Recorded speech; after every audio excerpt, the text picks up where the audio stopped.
Right, we'll call the meeting to order. We'll start with a roll call. We always start down here with roll call. Is your button red? What? Is your button red? There you go. Dan Acosta, USD 305. Kevin Janaszek. Larry Penkratz. Ashley Campbell. John Miller. All right, request staff confirmation that the Kansas Open Meetings Act requirement was been properly provided. Yes, it was. Oh, roll call backwards. All right. No guests, except Trent, and he's not a guest. So no citizens forum. Anything, Trent? Okay. Just tell us if you need to bring anything in here. All right, approval of last month's minutes. I'll make a motion to approve the last month's minutes. I'll second. We have a motion and a second. All in favor say aye. Aye. Aye. Also approve the minutes. You already did that? probably the agenda. The agenda, yeah, Oh, approve it. sorry, Yeah, I did it my bad. again. Yeah, approve the agenda. I'll make a motion to approve the agenda. I'll second. All right, we have a motion and a second to approve the agendas. All in favor say aye. Aye. Aye. On to activity reports. Thank you. For Dana's sake, we'll do thank you. some introductions real quick. Welcome to the Parks and Rec Advisory Board. My name is Jeff Hammond. I'm the Director of Parks and Recreation. And I'll introduce everybody else. And Travis Shaley, he's our Recreation Superintendent. Behind me is Manuela Bahati. She's our Administrative Assistant for Parks and Rec. Across the aisle there is Brett Lamer, our Deputy Parks and Recreation Director, and Dennis Arnold, our Parks Superintendent. Welcome. As I normally do, activity reports. I'll go through the month of July for the reports that staff provided to the board. I'll hit some highlights, and if you have questions about anything else that's on there, please let me know. Put a water fountain, a drinking fountain at Pestinger Field. Put a new water line and put a drinking fountain there. There was a drinking fountain there previously. We removed that water line when work was being done at Pestinger Family Stadium, and and Dennis's crew just put that back through using a contractor. Also, one item under parks. We have a kind of a pilot program where we have a lot of post and cable in our park system. So basically it's a 4x4 or 2x2 post or something like that, and there's a cable going through it. And we use that to delineate areas for parking so people don't park in the area. Dennis pursued a replacement system using wood for Oakdale Park. I would call it more of a decorative guardrail, if you will, and to remove that old post and cable. It looks really nice. It's on the northeast corner of Oakdale Park by that entrance, so if you want to drive by and check it out, it really gives a nicer vision or view from the road. I think it looks really nice. Landscaping, Bill Burke Park, Diamond 3, similar to what we did last year with Diamond 1. We sprayed out the outfield to kill all the grass, mowed it down, sprayed it again, and then we'll be reseeding that ball field, that outfield for Bill Burke Field 3 this fall. I have some facility maintenance construction division, Lakewood South. We opened that bathroom at Lakewood South, removed the porta potty while it was being renovated. We had a porta potty there. That porta potty is removed and the bathrooms are opened. It looks really great, just like our other renovated bathrooms that we've opened. I did not highlight there's lots of information in this July packet. I did not. Under Lakewood, I think I talked about this before. There's a apiary or a beekeeping demonstration inside Lakewood Discovery Center. We're getting ready to have that available for the public. We have a permit for that. That will be within the Nature Center building. Correct. There, it is it's called an observation beehive, and there's a hole made in the building to allow bees to come in through a tube, and they enter into the hive that can be viewed, observed from inside the Lakewood Discovery Center. Yeah. We also have apiaries at Indian Rock Park, where we have beehives there on that north side. They call them apiaries. Yeah, kind of like an aviary for birds, but apiary, A-P-I-A-R-Y, is for bees. Thought I'd throw out some, throw out some. I was botany, impressed. Yeah. Throw out some scientific terms. Go ahead and spell that. I'm just, A-P-I. no, I'm just, Therapeutic recreation. So I think starting last summer, we started offering sensory swims at Kenwood Cove. And this is our second year doing that. So we had 2 events this summer where we reduce the amount of noise. We turn off the radio for people that have neurodiversities or sensory issues. They can come to the water park in the evening and enjoy a little quieter experience at the water park. Special events. We had Play Day in the park at Oakdale Park, which was a great thing. And I think I remember talking to you, you brought this up previous meeting, Larry, about the tennis camp that we offer with partnership with Salina Tennis. Our program had 33 participants for those 6-week period, 2 days a week.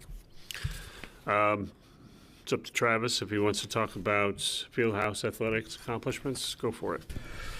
I'll backtrack a little bit. The Play Day in the park, that's a great event, and that foam cannon thing. I don't know if you guys have seen that before, but it's a pretty popular attraction for the kiddos. And if anybody else wants to volunteer and cook 1,500 hot dogs and smell like a hot dog for about a week, please see me. All right. Did a great job, Travis. Fieldhouse Summer Camp, I think I mentioned this before, but we are full virtually every week. We're working on a few things to maybe up that list, to 10 more or something for a kid. But that's very, very popular program throughout the summer. So, and then senior trips moving forward or speaking forward, we got a lot of senior trips that are getting more and more popular. We have basically 2 vans that each trip required 2 vans, so that's hats off to Sarah there for getting the senior trips going back up to the up.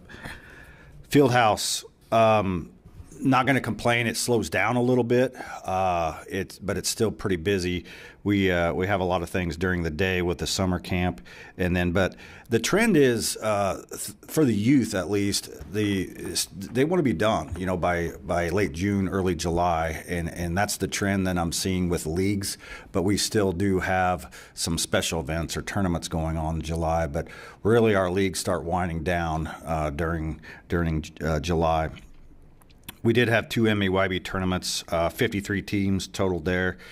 Breakthrough Basketball had a very quality camp, in my opinion. Smaller camp, but very quality. And then same thing with the Fast Pitch Masters softball, very quality camp with 35 players there. And they bring in a lot of college coaches and instruction there. That's a pretty good one.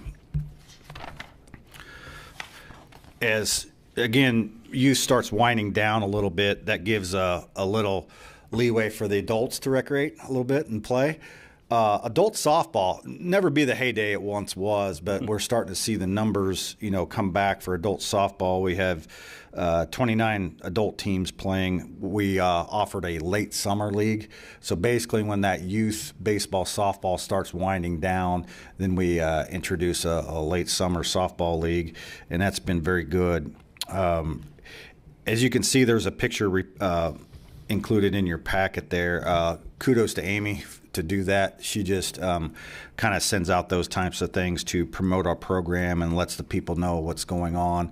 And then that's all kudos to Amy. This one's big with the combination of Visit Salina, Kansas Westland, and then Salina Parks and Recreation. We're officially awarded the KCAC Baseball and Softball Championships next year for 2026. So we did host a Region 6 this year. We host the state tournament, so I think the word's getting out, and especially having those 2 full baseball stadiums side by side, fully turfed. I think it's starting to work magic. So we'll look forward to that event next year, and then our goal is to keep that thing from year to year. So that's a big one. How many teams will that be? They may play the opening round in, I'm not sure. I know it's 8 at least, if not more. Each sport has different number of teams for KCAC, so it's going to be at least 8, if not 10 or 12. Maybe Kevin might know more about that one. No. But that's a good one. You know, it's a double elimination tournament.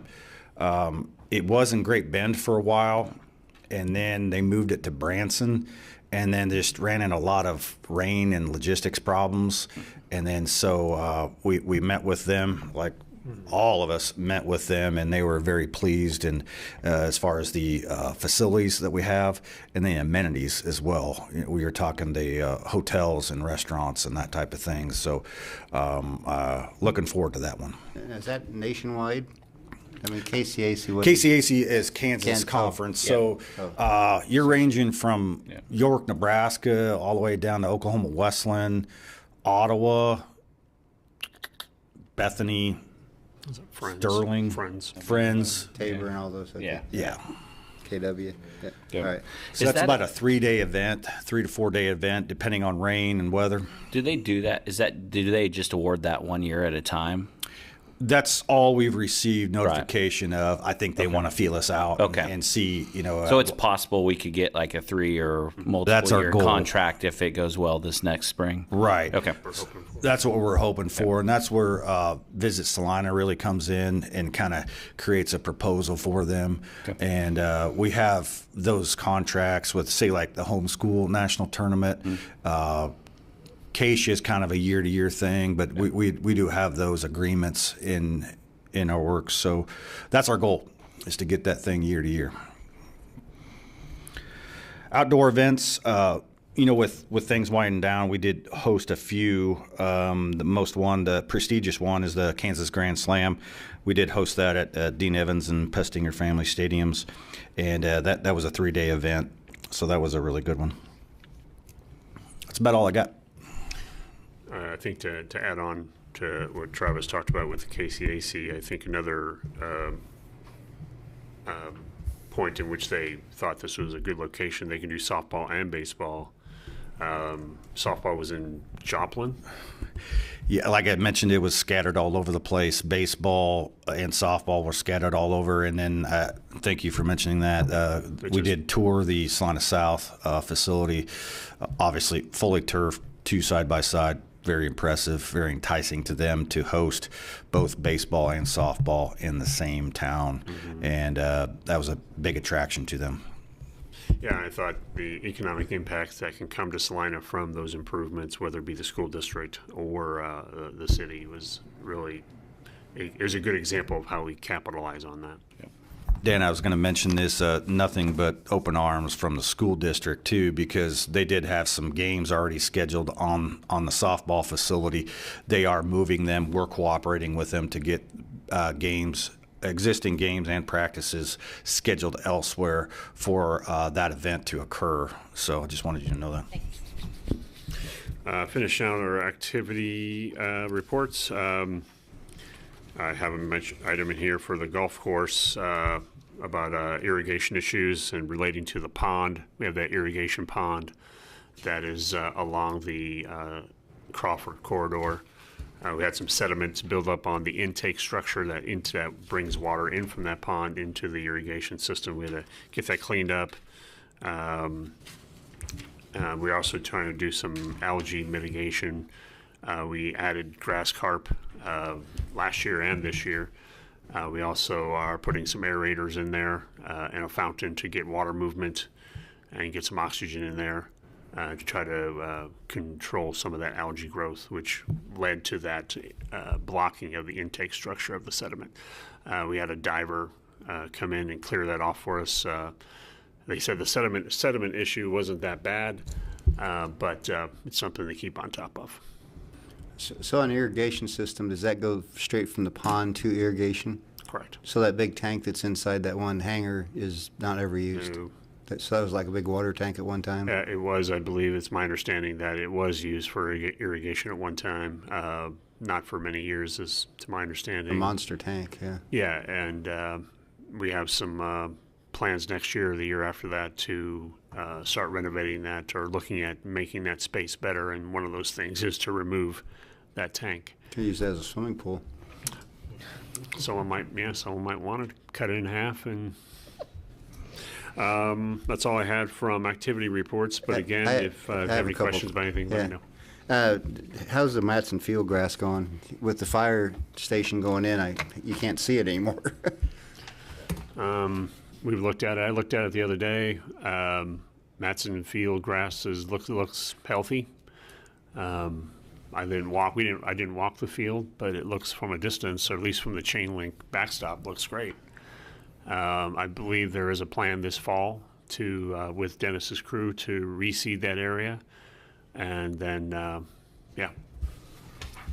not sure if there's anything else that Dennis wants to add. So yeah, we went in there and sprayed. There was some Bermuda coming up, so we spot sprayed Bermuda, and we're planning on reseeding it this fall. So.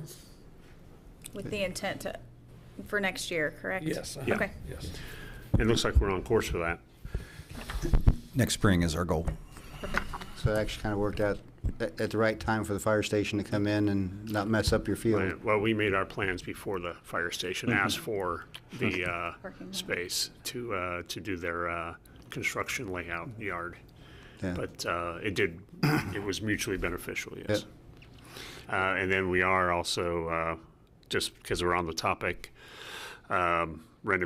starting just this past week, starting the renovation of dugouts at Berkeley Family, the 4 fields, 1 through 4, stripping them down, adding a new roof, new ceiling, new sidewalls, painting, things like that. And then also Matson dugouts, developing a plan for that. I don't have a plan to report yet, but we knew we've always known that Matson dugouts were in rough shape, and we're working on a plan to renovate those and have those ready to go as well for next spring. Did Kenwood Cove kind of recover after the spotty June startup? It looks like they had pretty good numbers. Yeah, in as July. Andrea reported, July was a strong month. We had the typical summer Kansas weather, so it was hot. And she felt that the summer, July was a pretty standard month for how busy normally Kenwood Cove gets. I do have a question regarding the ball fields. With all of the talks about armyworms and anything, are we doing anything with that? Are we seeing anything with armyworms, anything there? No? You mean like bagworms? No, like the armyworms that do you know what I'm talking about? No? Okay. Well, they're Coming into this area. do what? They're coming into this area. Yeah. So it might be something, I mean, I guess apparently it's going to be a really bad year for these armyworms that eat the grassroots, and I didn't know if we were reseeding Matson with it being kind of out. So I'm not sure of grub control. I know we apply grub control. I'm not sure if that. I don't know if that's the same as. Yeah, I don't know if. I don't know. I don't know. Okay. But it's certainly something to research and look into, and say we might have a product or might be already applying a product that controls that. Okay. But I don't know. Thank you for bringing There that you to our go. attention. In the news today, it said something about the animal shelter having a volunteer program starting. Oh. No. That's, we've always done volunteerism for fosters. Uh-huh.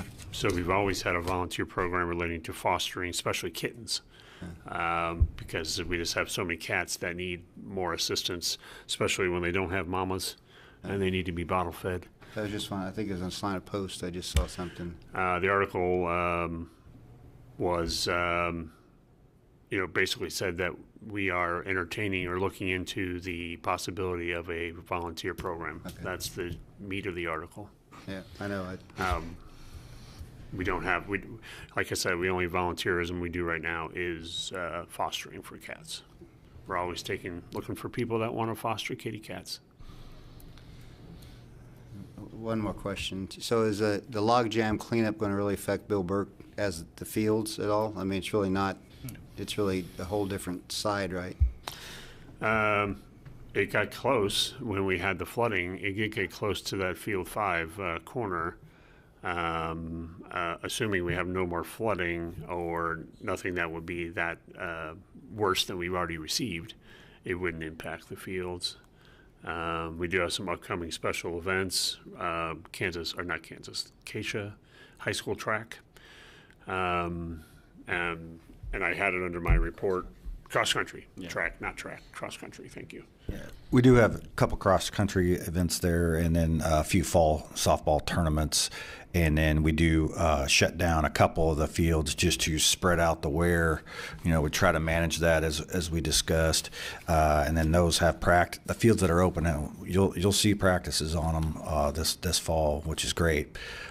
But yeah, we do have a few things. I don't think it'll impact any of those things. I don't know if all the trucks going in and out of there or anything would be affecting you.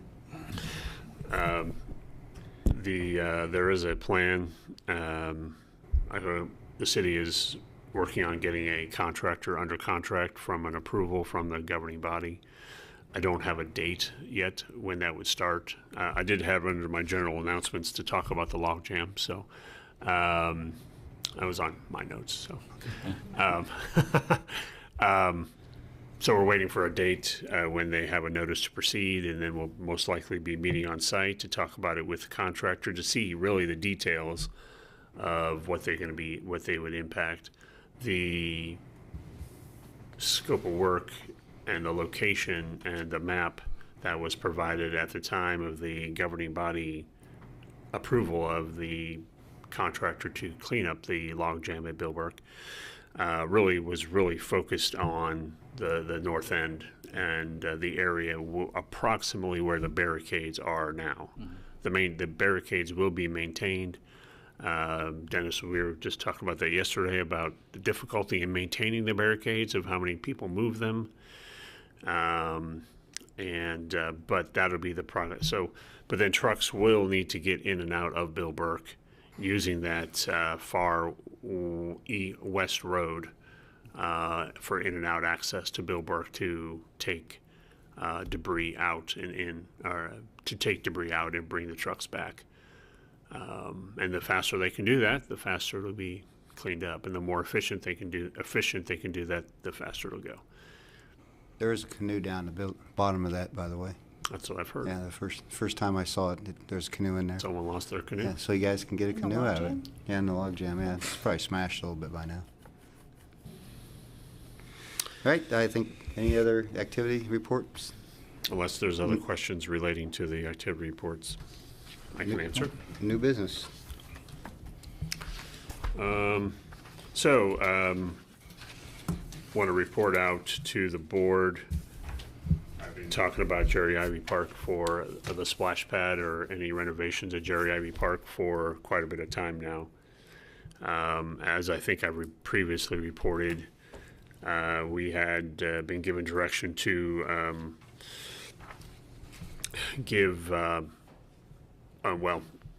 to go back a little further, earlier this year, we had a presentation to the governing body about a project for Jerry Ivey Park for a splash pad, water feature, and a memorial improvement. We had one bid. It was more expensive than we expected. That bid was rejected by the governing body. The direction at the time was the concept that we had developed and designed was good. Put some controls into that to control costs a little better, to separate out the splash pad and make other alternative options for people to bid on to control the costs, really, and focusing on the splash pad component. We did that. We had a bid opening in July, and we had no bids for that splash pad, which was a base bid of a splash pad and the alternates of additional features of the water wall, of the memorial, and lights and sidewalk replacements, things like that. So we had 0 bids. So immediately after realizing we had no bids, we worked towards a different approach. We had quite a bit of success with an approach that we've taken with playgrounds. And you attached to this document is a proposal, a request for proposals approach, rather than a design, bid, build approach. This was a proposal approach that we've done with playgrounds very successfully over the past few years. So we kind of took that approach with a splash pad components for the design, provide and install a splash pad at Jerry Ivey Park. This is the bid proposal that was put out at the start of this month, August, and it's due next week, August 28th. So we put a lot of requirements in there of what we would like to see in proposals, about what a splash pad would look like for us. We put a budget item in there, how much we want to pay, and we'll be getting proposals next week and evaluating those proposals to get an approval, hopefully in September, or a request for an approval for proposals. The interesting part about this approach is that the city is going to we'll have a little more expenses than just the design, provide, and install splash pad. We might have we'll have some additional expenses relating to maybe some site work to make sure the compaction of the site is appropriate. We might have an engineering cost because we might want to have our own representative of an engineer to review what is being provided. We might want to have an inspection for concrete, someone who we hire to do concrete inspections. We'll be identifying those additional things, and my intended approach is to come back to the governing body in September with a project authorization with a proposal. So far, we've had at least between 5 and, we've had 10 people express interest. We had 5 people that have really expressed interest and a desire to be part of the process. We think we're going to get some really nice proposals. We can evaluate those proposals, rank them, and bring them to the governing body. And it's been a long time coming, and I think we finally feel like we think we're going to get some really good proposals. We had a pre-proposal meeting last week, and we had 5 people at that meeting asking 40-some questions that I had to answer. But that was my new business, and I wanted to make sure you saw that. This is posted on the city's website. It is public information, and as you can see from the timeline, I am trying to get this accomplished before summer next year, and that's why I'm trying to hustle. So it's at the same location as the old one? It would be at the same location of the former splash pad, Yeah. which has existing utilities there, water, sewer, and electricity. Yeah, that's another thing that might come up. So let's say someone's proposal requires a 4-inch sanitary. We're only providing a 2-inch. The city, as in Parks and Recreation, may need to do a utility improvement if we were to accept that proposal. So that's one thing might have some additional expenses. But we certainly can control those expenses. We would go through our purchasing policy, get bids, and award the low bid.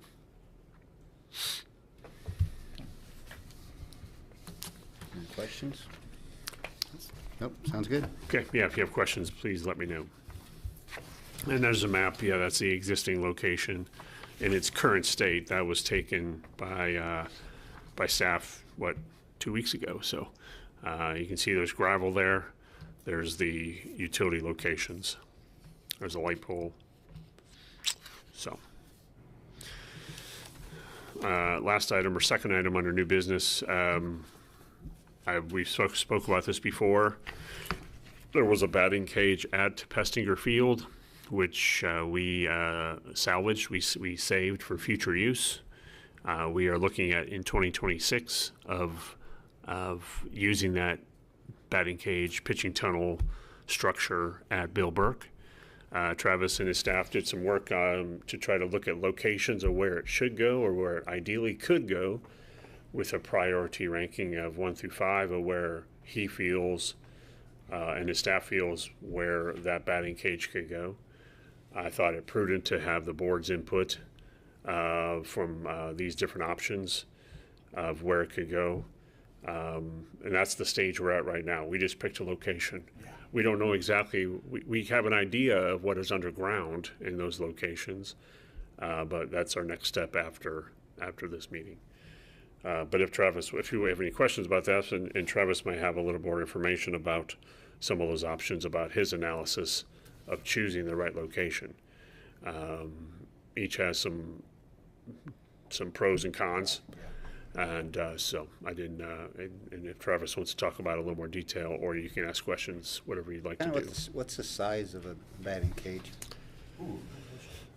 The previous pad that was there, I measured it at 30 by 75. Okay. So it was a 30-foot by 75-foot footprint of the former batting cage or pitching tunnel at Pestinger, or Wilbur. It was Wilbur at the time. 2 lanes, so Okay. separated with a net. I mean, we're envisioning multi-use as far as obviously batting, but also pitching as well.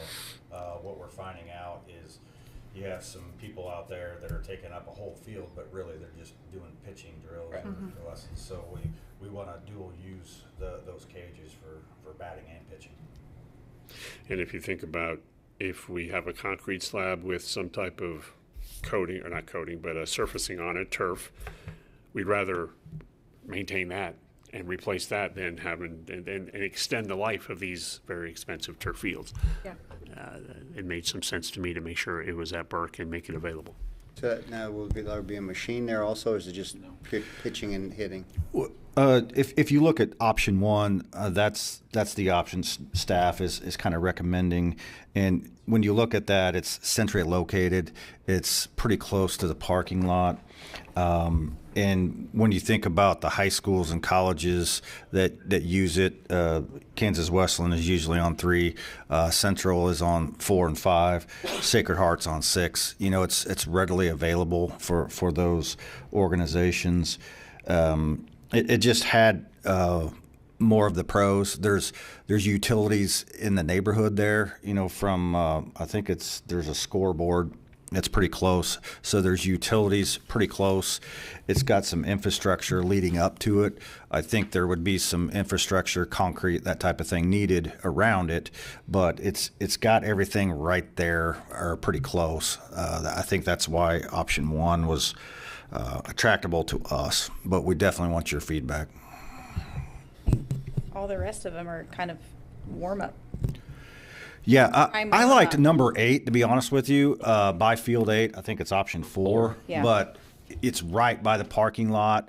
There is a restroom right there, but it does use some of that warm-up space for the teams use. And then another thing we really had to consider is where the utilities are at. Correct. And we're not seeing a lot in option 1 right there behind that maintenance field as well. But all those other locations do have some utilities already existing there that we would have to have some expense to moving. 3, I don't know. I mean, depends on how big it is and how much it encroaches on that soccer field. Mm-hmm. That's back there. quite a ways from the And it's a parking ways lot. from the parking Yeah. lot and the bathroom. Yeah. From when I measured that number 3 spot, there was a 30 by 70 area that was not encroaching on the soccer field. Okay. But it would have been pretty close to the soccer field.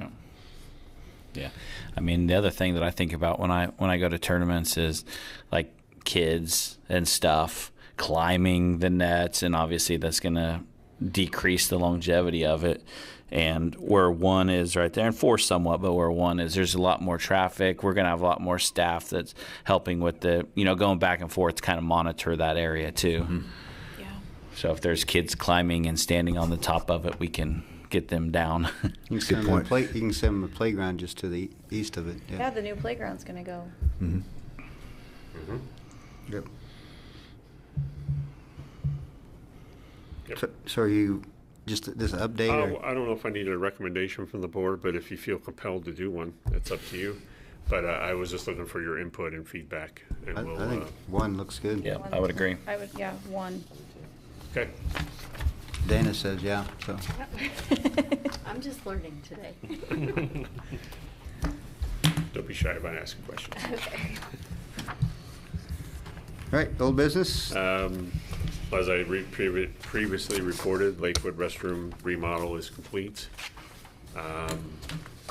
We are getting paperwork done for a contract for concrete improvements, and that'll be one of those areas where the concrete will be improved.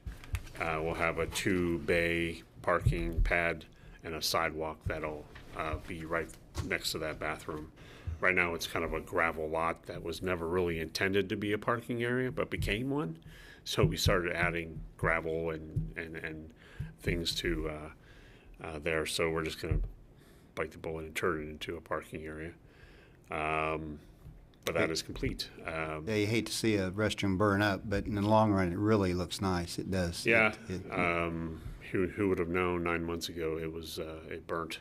Yeah. And yeah, but yeah, we did it. You know, we did want to make a.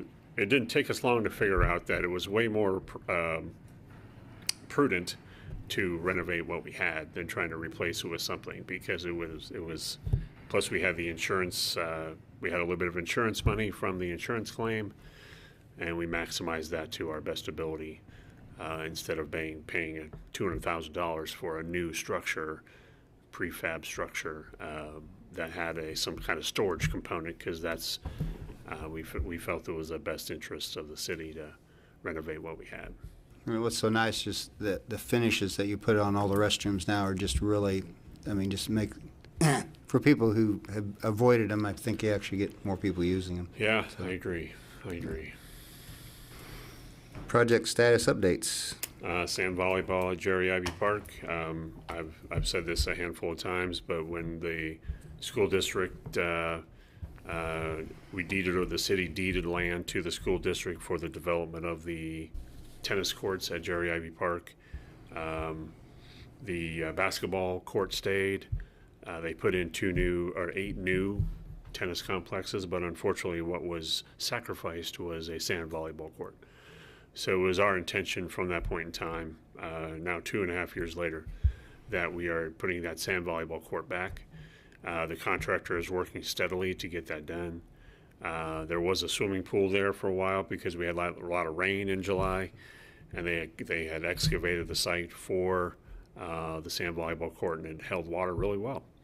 But they are working on a concrete. This week they should be putting in the drainage system to allow water to drain from the sand courts, and also they're putting in the footers for the standards, for the volleyball standards, posts or poles, if you will. And then something else I'm not. Although as soon as the drainage system goes in, you'll start seeing gravel on top of that. And then they put a non-permeable layer or a permeable layer that allows water through, but not sand to filter through into the rock. And then as fast as they can get sand in it will be about the time when they can turn it over to us. It depends on how fast they can get sand here. So, and then we'll be able to have some tournaments and volleyball play this fall. Travis talked about, which I thought was a great idea, having kind of a staff and advisory board volleyball match to kick it off and to christen our new sand volleyball court. I added the advisory board part. He did not say that. Dog park at Parker Park, we received the structures, the pavilions, about 10 days ago, and those are going up. They were pouring concrete yesterday to finish off the footer cap, to do a replacement mow strip, and then they'll be putting the roof on, and then the fencing person will come and finish off the fencing. So we're short timing it now. We're pretty close to having that dog park at 2nd Street opened.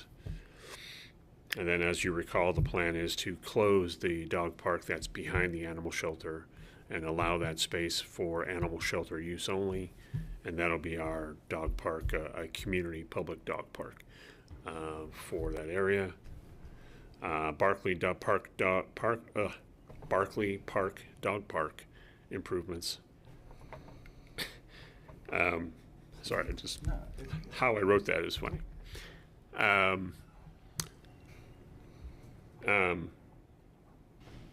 I can't keep my concentration. Lost my concentration. Next, in the next 2 weeks, we'll be starting concrete work at Barkley Park.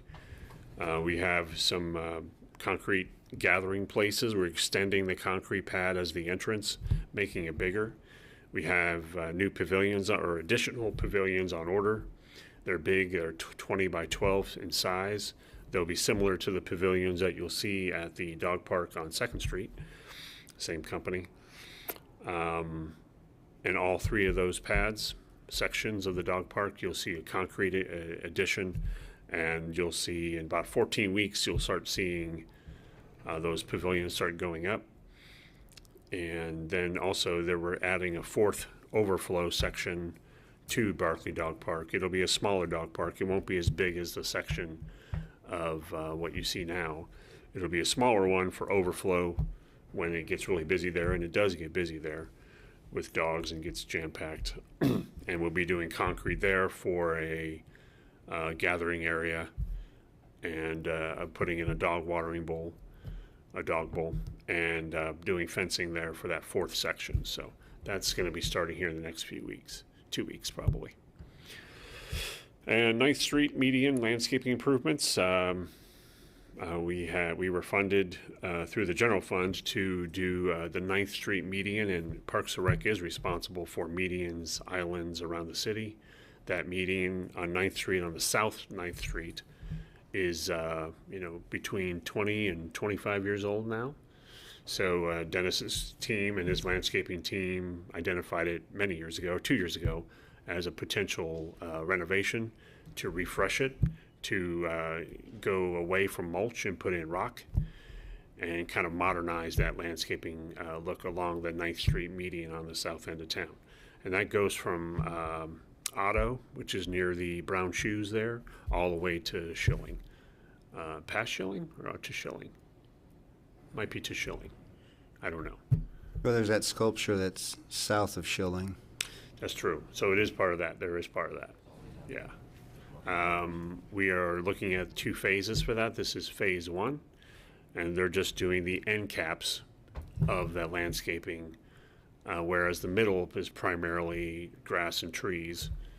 We're doing the end caps to start it, where it would be the most visible areas.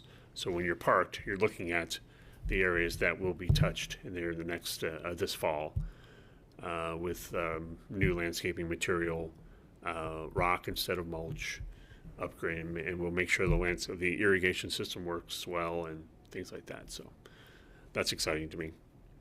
And as I mentioned, concrete improvements, we have various concrete improvements, whether they be sidewalks, adding sidewalks, replacing gravel parking lots, ramps, playground ramps, ADA things. We've really focused on the compliance with ADA accessibility and connectivity within our parks. Where we don't have connectivity or connections made to bathroom shelters and parking, we wanted to make sure we address some of those. Some of the big areas that will be touched that you'll see in the next 9 months will be Oakdale Park. There's lots of sidewalks going in there for pickleball, and for converting those south gravel parking lots to concrete lots. Thomas Park parking, Kennedy Park parking, one of Travis's employee, the field maintenance foreman, he's housed at Berkeley Family Recreational Area. So he has a gravel storage lot, and that'll be converted to concrete. And then by field 3 and 4, there's a material storage area that has red dirt and concrete blocks. We're putting in a separate concrete pad to relocate that behind his shop, which is by the oil tank, just north of Pestinger Family Stadium. And it'll be kind of tucked behind his shop there. So we'll remove that eyesore, and I'll say it publicly. The kids' Right. playground. Yeah, right. It is Mount Red Dirt. Yes. We'll be relocating that area to the new site when it's done. So those are some of my project status updates. And if I missed something or you want to update about something else, please ask. You know, after, and this is a whole change of subject, the Smoky Hill River presentation about 3 months ago, and Jane had brought up that they're going to put so much dirt in Lakewood that there's going to be hills. I was just kind of curious, what's the environmental impact of all that dirt rolling into Lakewood, and are you just going to level all the trees that are down there now where the paths are? Or I am short on details. is that something like a Martha Tasker could update us? Because I believe there is a engineer that's involved that works with Martha. HDR is the name, and I believe they have done an environmental study, but I couldn't tell you what the details of that study. well, part of my concern too is they're going to, I don't know, hundreds and hundreds of loads of dirt in there, and are you going to destroy that park? Because you know you got to go come off of North Street because you can't go over the bridge off of Iron, and so pretty much you're going to be taking right through the middle of that park. You're going to be tearing those streets up all the way through to the south side, and there's two places to go down into the actual trail area. One's by the new restroom, by the redone restrooms, and the other one's to the east there. And it just seems like we're going to sacrifice a park there for about 5 years until all that dirt's in there. It just doesn't seem, is that the most practical thing to do? If my recollection, and Brett can correct me, and we might not know exactly either, but I believe the access point for bringing some of that soil is just, it's just south of Lakewood Discovery Center where that parking lot is, that a lot of disc golfers park at. Oh, okay. I didn't know that. It's the oval, I believe. That's my understanding. But again, I shouldn't be answering the Yeah, question. 'cause there isn't an access point now. I mean, No, there would have it's- to be made. yeah. One would have to be made. But it just seems like you're going to tear up a park that you all put a lot of time in to, and just because, you know, can the dirt guy not go someplace else? And I have a feeling it's going to be very smelly there too for quite a few years. And already been talking to some of the business people and the apartments and people there that they're not looking forward to that. So it just doesn't seem like maybe the smartest move to do that. So I thought I would become the pain right now to start the process to ask those questions, because because we want to do the Smoky Hill River redo, it doesn't seem like we should destroy a park in the meantime to do that. And I back Larry up on that. I think Lakewood's, it's a natural park. It's, it's a benefit to this city. It's a real gem, a real jewel to this whole town. And the people I've spoke to who come from out of town, who are coming in from the interstate, they'll be traveling from, I've met people from Colorado, Canada, Missouri, traveling through, and they just say this is the best park they've been to when they're traveling, because it's in the middle of the city, and it's a complete natural park that has, no paving, no concrete. It's just beautiful to be out there. And I think for like Larry said, for the sake of a river project to destroy one of the most natural, beautiful parks that we have, it would I think be a detriment to what we really stand for. So Taking notes.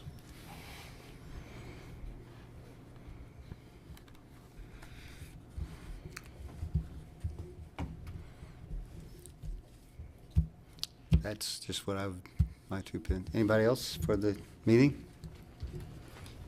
Do we have a motion to adjourn? I'll motion to adjourn. All right. Second. A motion, second to adjourn. All in favor, say aye. Aye. All right, thank you.